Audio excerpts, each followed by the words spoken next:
প্রিয় দর্শক, এটা শৈশবের সাথে জড়িত কিছু একটা দৃশ্য।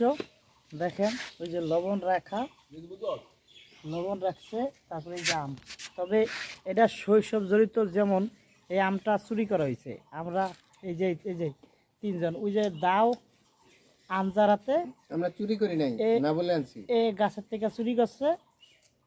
এই যে হে চোরের মদতদাতা আর আমি খাওয়াই না।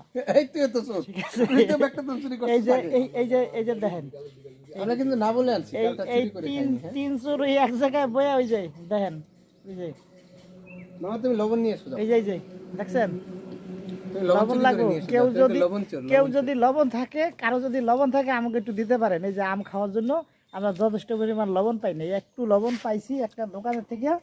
ওই যে একটু লবণ পাইছি, দেখেন সে শেষ করে ফেলাইছে। কিন্তু কেউ যদি লবণ থাকলে আমাকে একটু লবণ দেওয়ার সহযোগিতা করতে পারেন, কারণ এরা শৈশবের সাথে সবার সাথে জড়িত। তো যারা শৈশবে এইভাবে আম খাইছেন তারা আমাকে একটু লবণ সাধতে পারেন।